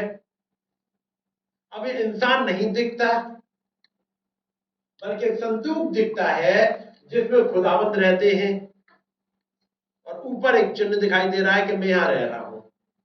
अब ये बढ़ता हुआ, अब गाइड कौन कर रहा है, ये संदूक, ये संदूक चलता जा रहा है आगे आगे, जिसे कुछ लोगों ने कंधों पर उठाया हुआ है। जो कि कुछ लोग हैं जो इन संदूक में से जो कुछ निकलता है उस आवाज को फॉलो करते आ रहे हैं, है ना, पढ़ा होगा। ये संदूक कंधों पर रख के चलता था, कंधे का मतलब दिल के ऊपर, ये दिल के ऊपर राज्य करता है। ये कुछ आवाजें ये दिल के ऊपर राज्य करने लगे तो आपको रैप्चरिंग फेज जरूर दिल। और यहां पर ये रेस्टिंग प्लेस ढूंढता हुआ कभी डायमेंशन के मैसेज में, कभी यहाँ ऊपर आ जा वाले मैसेज में, कभी उसी पे वहीं रुक गए यहाँ ऊपर आ जा, महीनों रुके हुए, कभी अगले मैसेज में। और जो आपने पढ़ा होगा अभी पिछले दिनों में पढ़ लिए थे, पिछले ऐसे में पिछले चैप्टर में वहां था, कभी बादल थोड़े ही तो रुकता था, थोड़े दिन में ही है, कभी एक लंबे समय तक रुक गया, महीनों रुका हुआ है। यदि महीनों रुका हुआ है तो वहां पर कुछ है जगह। यदि महीनों रुका हुआ है तो महान खुदाबंद महीनों वहां पर खाने का इंतजाम करेंगे, महीनों के लिए पीने के लिए इंतजाम करेंगे। यदि महीनों रुके हुए हो तो पानी तो पियोगे, पीने का इंतजाम करेंगे। यदि खुदाबंद ने कहीं रोका है तो वहां खाने का पीने का सारा इंतजाम होगा कि नहीं। यदि खुदाबंद ने एलिया से कहा कि जा करीत नाले में जाके छिप जा, देखिए करीत नाले में रोटी कहां से आएगी, वो तो नाला है, वहां तो कोई इंसान आता ही नहीं है, कि वो तो ऐसी छिपने की जगह है जो इंसानों को किसी को नहीं पता थी। पता है ना, करीत का नाला में ऐसी गुफा थी जिसमें अहाब के चाहे सेनापति, चाहे सैनिक, चाहे कोई जासूस कहीं भी कितना ही घूम ले, एलिया भाई पास में करीत के नाले में छिपा हुआ है। और अगले 6 महीने तक अहाब ने हर जगह ढूंढवा दिया, उसे नहीं मिला। पढ़ा होगा आपने, जब वो अवधिया कहता है कि राजा ने तुझे कहां कहां नहीं ढूंढा, किस देश में नहीं ढूंढा, और वो 6 महीने तक कहां छिपे थे, पड़ोस में करीत नाम नाले में। कोई बात नहीं, यदि कहीं छिपा होगा तो खाना तो कहीं से मंगवाता होगा, कहीं से जोमेटो का ऑर्डर तो करता होगा, कोई ना कोई तो जाता होगा जो खाना पहुंचाने। जब होगा देखा होगा बदमाशों को पकड़ने के लिए पुलिस जब पकड़ती है तो ये देखती है बदमाश नहीं मिल पा रहे, खाना कौन लेता है, राशन पानी कहां से जाता है। यदि जंगल में रखिए खाना बना रहे हैं तो धुआं उठेगा, उठेगा कि नहीं उठेगा। यदि खाना पका रहे हैं जंगल में, अकेले भले है बंदा, लेकिन यदि खाना पकाएगा तो धुआं उठेगा, आग जलेगी तो पता कर लेंगे। कहीं ना कहीं से हमें क्लू मिल जाएगा, या फिर कोई होगा जो घर से पकवा के लेके जाता होगा। इसलिए ये देखो कौन जाता है, या कोई मिला ही नहीं उन्हें। 6 महीने तक वही करीत नाले में छिपा हुआ है, कौए आते हैं उड़ते हुए, कहीं से रोटी लाते हैं और वहां पहुंचाते। कहां से लाते थे रोटी को, अब आप पढ़िएगा मैसेज में नबी क्या कहते, कहां से लेकर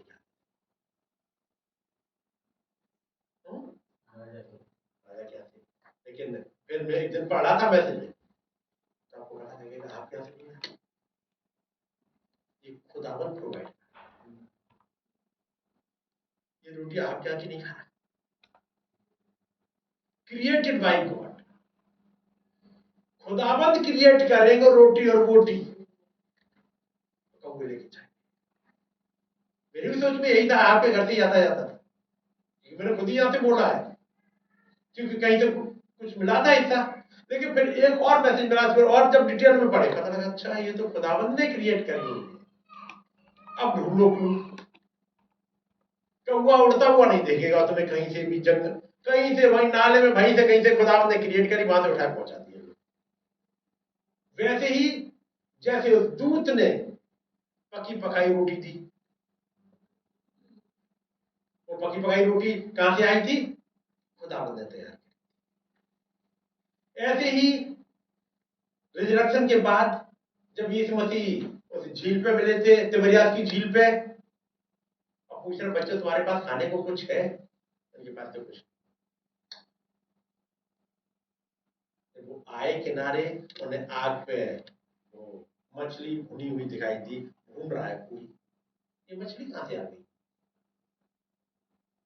तो पता लगा कई बार, क्योंकि हो सकता है मैंने प्रचार की चीज तो मैंने बताया, आपके घर से आता था, लेकिन अब आगे समझ में आया नहीं नहीं, ये तो खुदावंद ने क्रिएट करी होंगी, वहां से आ रही है। वहीं बगल में घुसा हुआ है वो छिपा हुआ एलिया, 6 महीने तक कोई नहीं ढूंढ। याद रखिएगा, ये आग का खम्भा या बादल का खम्भा, इसने एलिया के लिए रेस्टिंग प्लेस ढूंढा था। ढूंढा एलिया, तू जा कर इस्लाम डाले। इसी आग के खंभे ने या बादल के खंभे ने भाई ब्रैनम के लिए गुफा ढूंढी और कहते हैं मैं उसमें चला जाऊं तो FBI भी मुझे नहीं ढूंढ पाएगी कभी भी। जबकि जगह कहां, कोई पुलिस में ले जाना के पास। अब इतने में तो छापा मार के ढूंढ लो को, नहीं कह रहे कभी नहीं ढूंढ पाए और कभी भी ढूंढ भी नहीं पाए ऐसी जगह गुफा। और नबी के लिए कह रहे वहां में घुस गया, अंदर चला गया, वहां बहुत बढ़िया है रेस्टिंग प्लेस, टेबल लगी हुई, लगी टेबल, हवा आने का रास्ता, लेटने का रास्ता, बाइबल रखने का सब कुछ रास्ता, सब कुछ बना हुआ है। किसने ढूंढा? मेरे और आपके लिए रेस्टिंग प्लेस कौन ढूंढ रहे हैं? और रेस्टिंग प्लेस कहां लेके जाएंगे? मैं और आपको थियोफनी मिल जाए, है कि नहीं?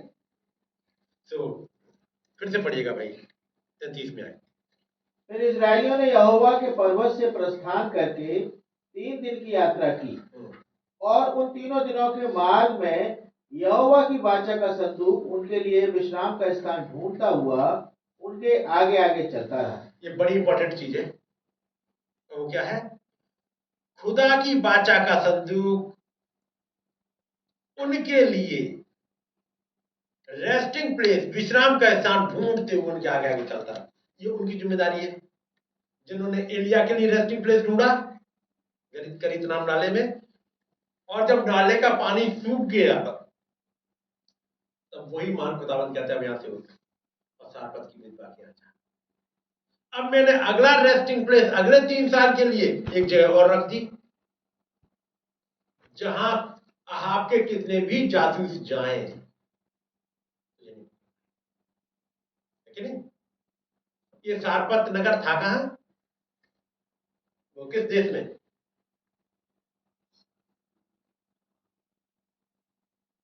सारपत नगर पता है कहां पे है? किस देश का है? चलिए निकाल लीजिए।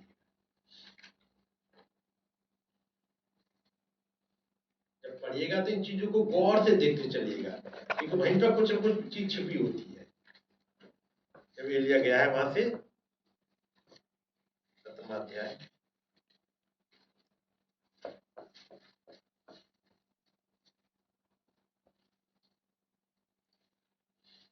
और उसके बाद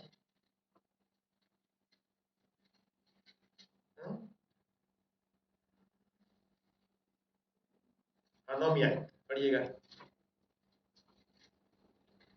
17। चलकर सीदोन के सारपत नगर में जाकर वहीं रहे। तो कहां पे जा रही है?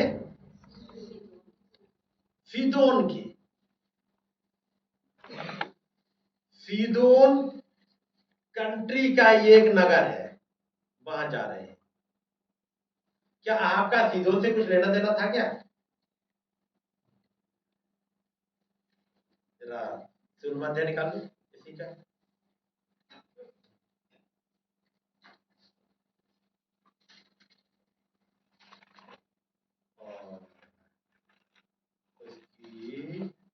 और इसकी शादी हुई है। हाँ 31 में आए। उसने तो नाबाद के पुत्र यरोबाम के पापों में चलना हल्की सी बात जानकर सीदोनियों के राजा एतवार की बेटी इजेबेल से विवाह करके बाल देवता की उपासना की और उसको दंडवत किया। कहां पहुंचवाया? इजेबेल ही ढूंढ रही है, और इजेबेल के ही कहिएगा सिटी, इजेबेल के ही देश, यहाँ पे उसका पापा वो कर रहा है, राज्य कर रहा है। तेरा वहीं पे छिपा दूंगा मैं।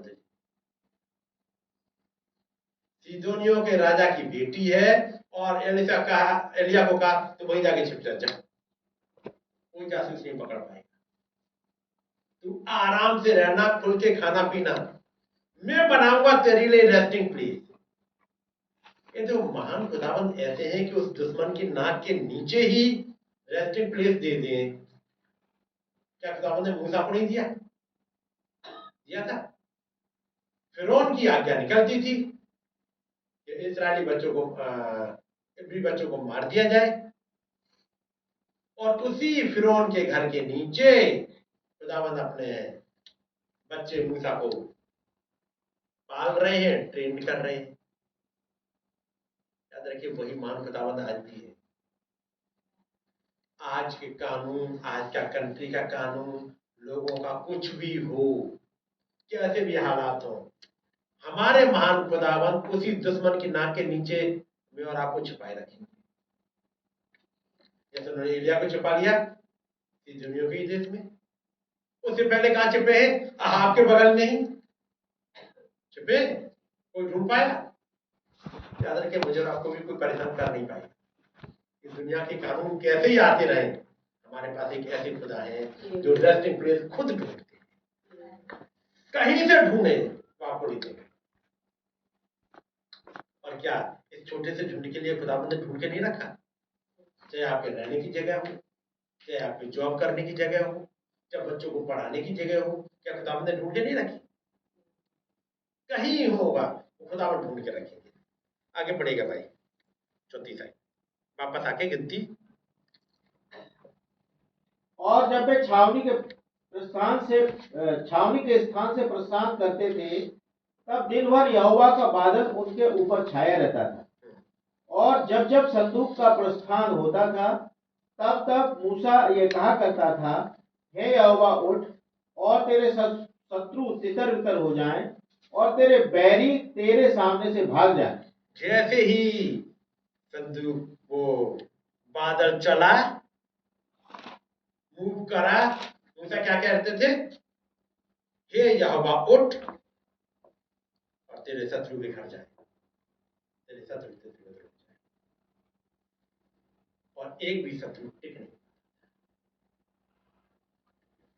इस यहोवा निस्सी के सामने कोई भी दुश्मन न कभी टिका और न आगे टिक पाएगा।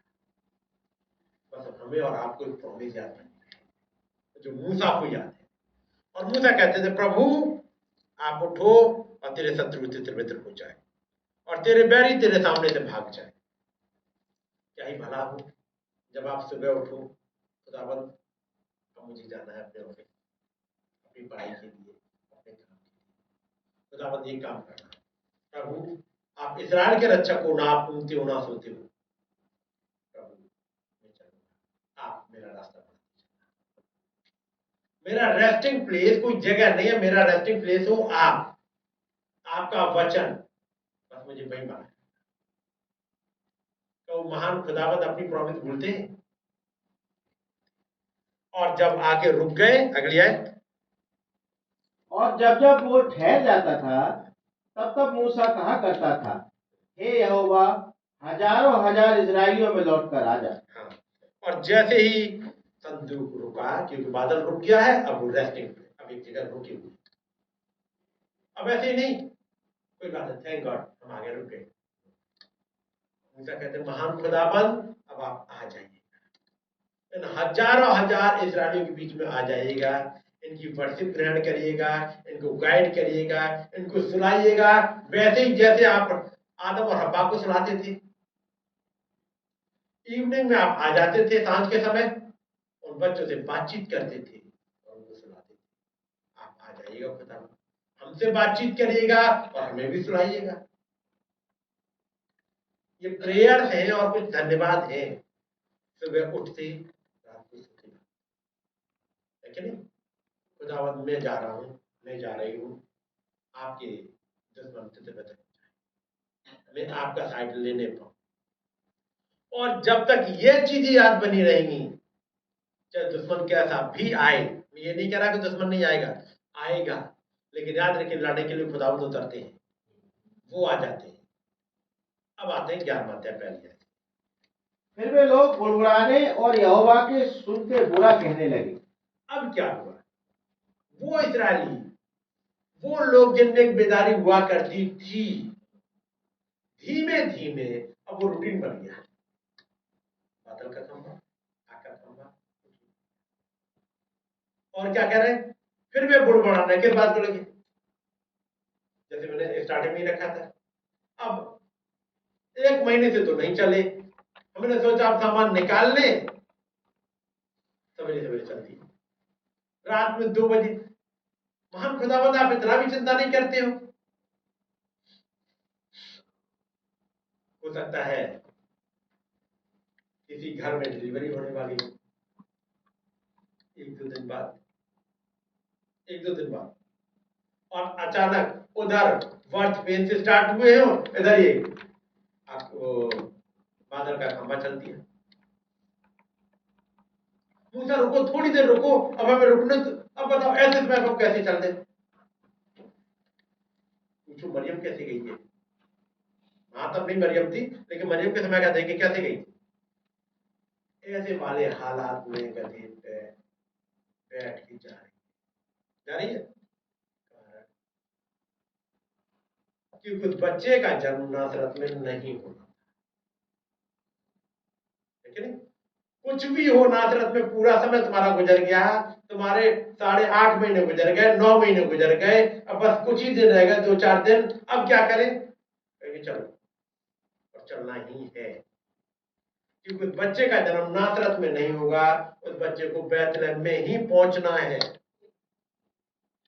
बैतलहम पहुंचे तो पता कोई जगह नहीं, बताओ अब क्या करें? बैतलहम में तुम्हें सराय में जगह मिलेगी भी नहीं, क्योंकि मैंने रखा ही नहीं है बच्चे को सराय में जगह मिले, बच्चा सराय में पैदा हो, ये मैंने ही नहीं रखा है। इन रेस्टिंग प्लेस जो ढूंढते हैं, उन्होंने रेस्टिंग प्लेस ढूंढ के रखा चरनी में, ताकि वो चरवाहे आ सके, ताकि वो स्वेडलिंग क्लोथ ओढ़ सके ये बच्चा। ये कौन कर रहे हैं? वो मान खुदावंद कर रहे हैं, क्योंकि वहां है रेस्टिंग प्लेस इस बच्चे का कुछ समय के लिए। और जब वहां रेस्टिंग प्लेस होगा चरनी में, तभी कुछ मिलने आएंगे और अपना उद्धारकर्ता को देख के चले जाएंगे, ये दूसरी जगह नहीं आएंगे। मेरे और आपकी जिंदगी में वो ऐसे ही करते हैं खुदा, कई बार ऐसे हालात आते रहते हैं, क्योंकि प्रॉमिस यहां होनी ही नहीं है पूरी। खुदाबंद अब इसके तो बर्थवेन से स्टार्ट हो गए, स्टडी क्या करे खुदाबंद, थोड़ा सा रुक जाते हैं करने, और क्या करा, अगले 2 दिन चलाए जा रहे हैं। बर्थ फेज जरूर है, बच्चा नहीं पैदा हुआ, एक जगह पहुंच के रेस्ट करता है, बादल रुक गया, वहां जाके बच्चा खुदावंद कहेंगे कि यही जगह तो मैंने उसके लिए रखी। केवल बर्थ फेज की बात नहीं है, हम लोग भाग रहे, कभी नौकरी ये भागे, और कहीं कुछ नहीं मिल रहा, एक जगह जाके मिले, कोई गाइड करेगा, यहाँ चलेगा, यहाँ का फॉर्म डाल दो, यहाँ का ये कर, किराए के लिए घर ढूंढ रहे हैं, यहाँ चले जाओ, कोई चीज खरीद रहे हैं, यहाँ चले जाओ, कोई गाइड करेगा। एक वो सुपर इंटेलिजेंस की आप डीलिंग समझ पाओ, लेकिन इस्राएलियों ने क्या करा? अब पढ़ेगा भी कल जैसे। फिर वे लोग बुड़बुड़ाने और यहोवा के सुनते बुरा कहने लगे। अतः यहोवा ने सुना और उसका कोप भड़क उठा, और यहोवा की आग उनके मध्य में जल उठी और छावनी के एक किनारे से भस्म करने लगी। अब ये बुड़बुड़ा रहे हैं, किस बात को लेके? वो यहाँ नहीं लिखा है, अगले आयतों पढ़ते जाइएगा। तब लोग मूसा के पास आकर चिल्लाए, और मूसा ने यहोवा से प्रार्थना की, तब वो आग बुझ गई। और मूसा के पास आके चिल्लाए, यानी दुहाई दी। चिल्लाए का मतलब तो गुस्सा नहीं करी, दुहाई दी।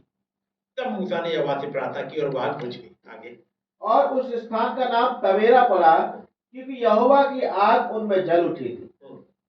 फिर जो मिली जुली भीड़ उनके साथ थी, वो कामुकता करने लगी, और इजरायली भी फिर रोने और कहने लगे, हमें मांस खाने को कौन देगा? हमें वे मछलियां स्मरण है जो हम मिस्र में सेंत में खाया करते थे, और वे खीरे और खरबूजे और गंदने और प्याज और लहसुन भी। परंतु अब हमारा जी घबरा गया है, यहाँ पर इस मन्ना को छोड़ और कुछ भी देख नहीं पड़ता। अब यहाँ पे क्या कह रहे हैं? मछलियां तो हम फ्री में खाते थे, नील नदी के किनारे रहते थे, जब चाहते मछलियां मार लाते थे। और वे खीरे, क्योंकि खीरे खरबूजे या नदी के किनारे सब होते हैं बहुत, खीरे खरबूजे गंदने प्याज लहसुन सब खुदावंद कहेंगे खिला तो दूं, सब कुछ खिलवा दूं तुम्हें, लेकिन याद रखो जब ये सब चीज खाओगे ना और जब पसीना निकलेगा तुम्हारे सारे कपड़े गलाएंगे। मैं तुम्हें ये खाना खिला रहा हूँ, पेट में एसिडिटी नहीं होगी, तुम्हारा बीपी नहीं बढ़ेगा, हार्ट की प्रॉब्लम नहीं आएगी। मैं जो खिलवा रहा हूं ये जैसे कहते हैं मन्ना, ये बीमारी नहीं आने देगा। जो तुम खाओगे वो बीमारी लाओगे, फिर डॉक्टर ढूंढोगे। मैंने कर दिया, ना तो तुम्हें डॉक्टर ढूंढना पड़े ना भाग दौड़ करनी पड़े, सारे का इंतजाम कर दे रहा हूं मैं। लेकिन इन्हें क्या चाहिए? वही मिस्र वाला है, यहां पर जाकर के उन्होंने खुदावंद को बुरा बोला। चलते हुए मैं आगे चलता हूं,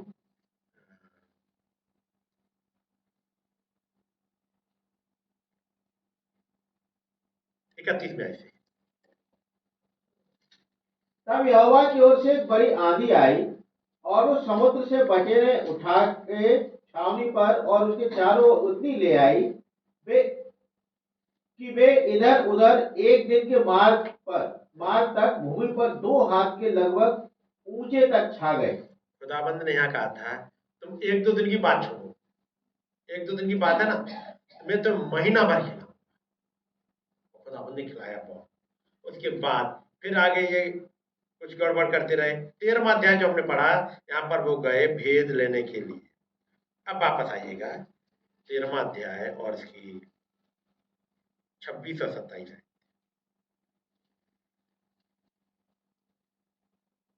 और पालान जंगल के कादेश नामक स्थान में मूसा और हारून और इजराइलियों की सारी मंडली के पास पहुंचे और उनको और सारी मंडली को संदेश दिया और उस देश के फल उनको दिखाए।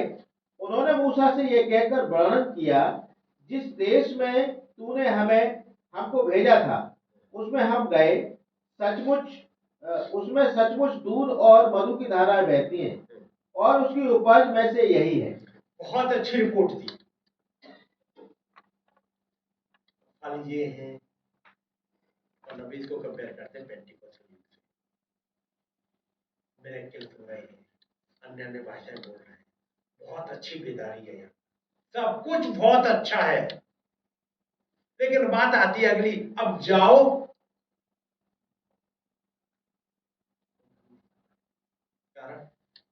तुम्हें क्या चाहिए? देखो वो देखो आर्टिकल वो चाहिए, वो वाला सामान वो रखा है ऊपर, चाहिए तो वही, चलो उठा लो, पहुंच ही नहीं पाएंगे वहां तक।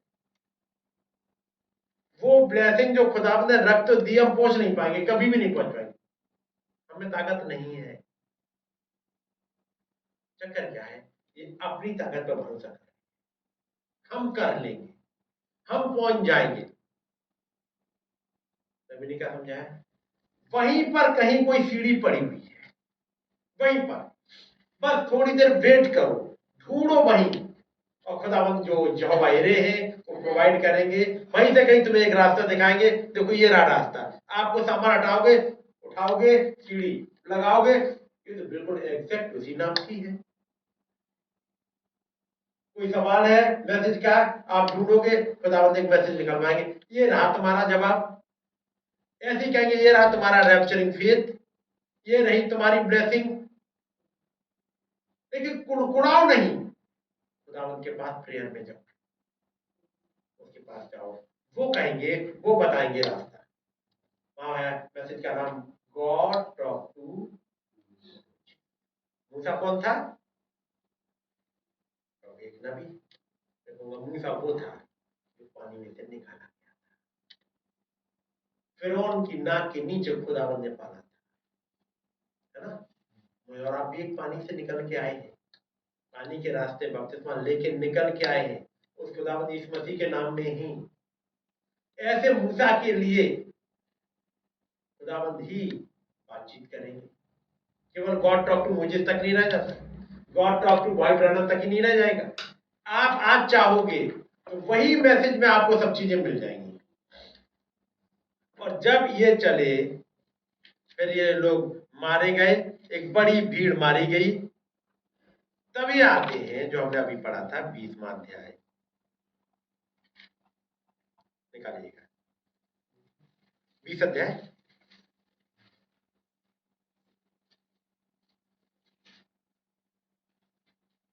किसी का गिनती का पहले महीने में सारी इजरायली मंडली के लोग सीने नामक जंगल में आ गए और कादेश में रहने लगे, और वहां मरियम मर गई और वहीं उसको मिट्टी दी गई। वहां मंडली के लोगों के लिए पानी न मिला, इसलिए वे मूसा और हारून के विरुद्ध इकट्ठे हुए, और लोग ये कहकर मूसा से झगड़ने लगे, भला होता कि हम उस समय ही मर गए होते जब हमारे भाई यहोवा के सामने मर गए, और तुम यहोवा की मंडली को उस जंगल में क्यों ले आए हो कि हम अपने पशुओं समेत यहाँ पर मर जाएं।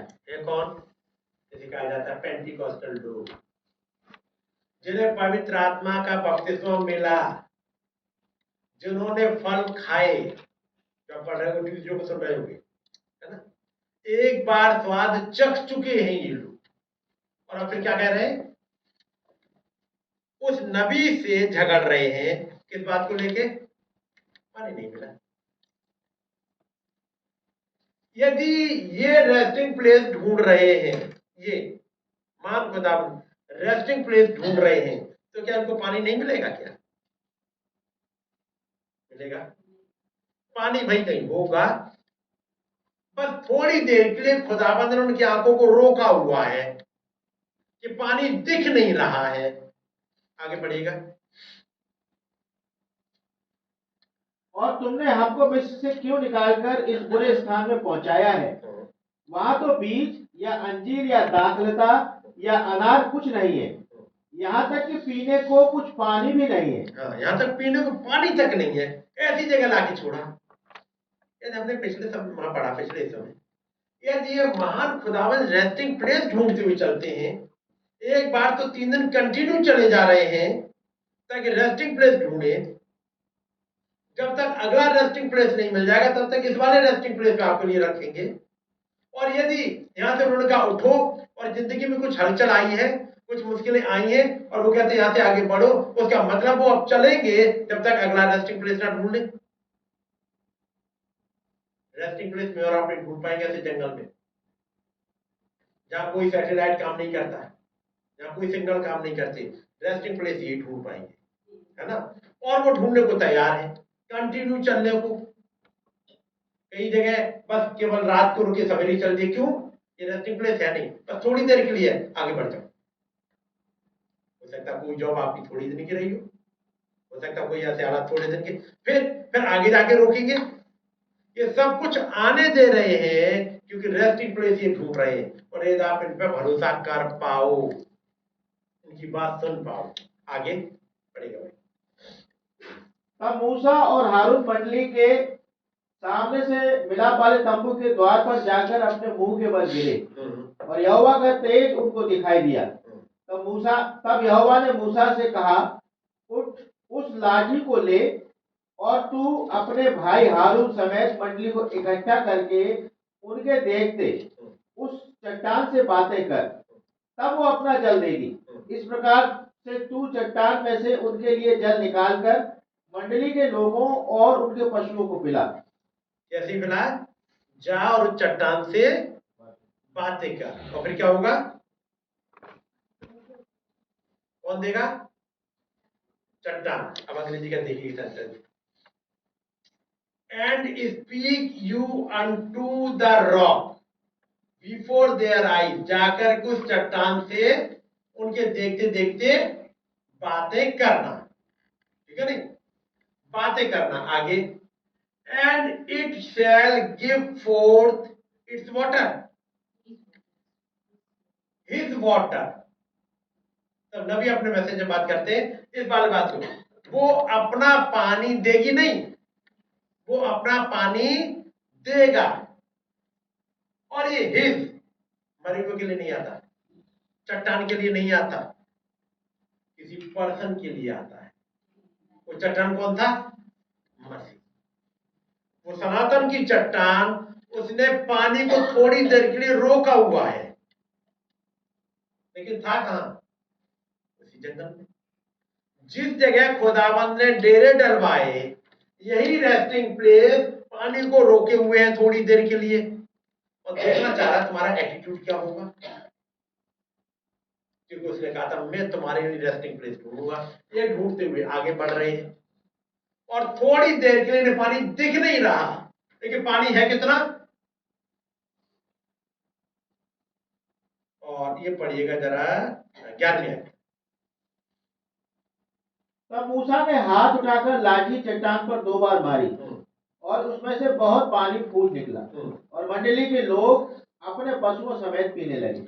और उसमें से बहुत पानी, 20 लाख लोग हैं, उनके जानवर भी होंगे लाखों में ही।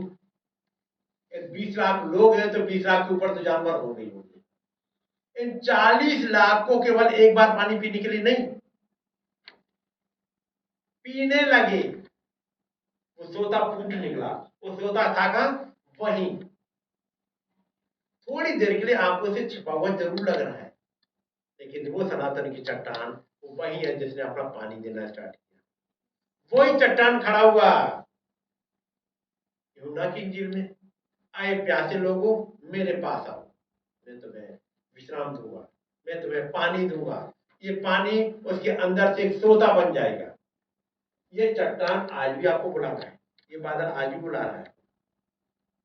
यदि मैं और आप इस पर विश्वास कर पाए, उसकी बात सुन पाए, खुदा दया करे।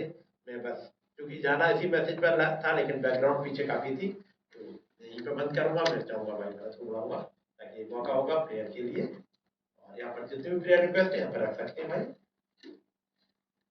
याद रखिए वो चट्टान, पानी देने वाला चट्टान आज भी अवेलेबल है। आप बस उससे मांगे, बगैर कुड़कुड़ाए वो आपको सब कुछ दे देंगे।